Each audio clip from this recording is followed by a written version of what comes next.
Hello दोस्तों, कहानी शुरू करते हैं। जंगल में एक बहुत बड़ा कद्दू था।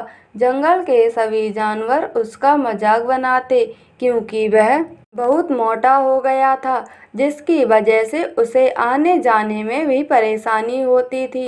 एक दिन कद्दू जंगल में डॉक्टर से मिलने जा रहा था, तभी उसे एक चिड़िया देख लेती है। चिड़िया कद्दू के पास आती है और उससे कहती है, कद्दू चाचा, आप कहाँ जा रहे हो? कद्दू कहता है, मैं बहुत बीमार हूँ, मुझे भूख भी नहीं लगती है, इसलिए मैं डॉक्टर दादा से दवाई लेने जा रहा हूँ।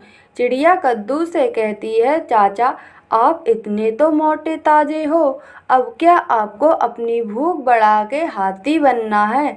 यह कहकर चिड़िया वहाँ से चली जाती है। लेकिन कद्दू को चिड़िया की कही बात लग जाती है कि उसे अपनी भूख बढ़ा के अब क्या हाथी बनना है।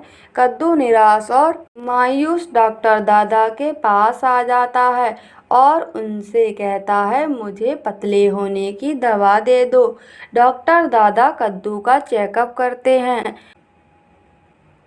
और उसे बताते हैं, तुम्हें भूख ठीक से नहीं लगती होगी, मैं तुम्हें भूख बढ़ाने की दवा देता हूँ। कद्दू डॉक्टर दादा से कहता है, नहीं, मुझे अपनी भूख बढ़ा के हाथी नहीं बनना है। डॉक्टर दादा कद्दू को समझाते हैं और उससे कहते हैं, कद्दू की प्रकृति ही होती है गोल मोल दिखने की। क्या तुमने अपनी बिरादरी के और कद्दू नहीं देखे हैं? वो सब तुमसे मोटे और स्वस्थ हैं, तुम तो बहुत कमजोर हो, तुम्हें अपनी सेहत का ख्याल रखना चाहिए। कद्दू को डॉक्टर दादा की बात समझ में आ जाती है और वह खुशी खुशी अपने घर आ जाता है। कुछ दिनों बाद कद्दू पूरी तरह से ठीक हो जाता है। कद्दू बाजार से अपने लिए खाने का सामान लेने जाता है, तभी उसे तोता मिल जाता है। वह कद्दू से कहता है, कद्दू चाचा, इतने मोटे होकर क्या करोगे? कद्दू तोता से कहता है, मोटा होना कौन सी बुरी बात है, तुम्हें तो थोड़ी सी हवा चलने पर भी हवा तुम्हारी उड़ने की दिशा बदल देती है। ये सुनकर तोता चुप हो जाता है और कद्दू से कुछ नहीं कह पाता।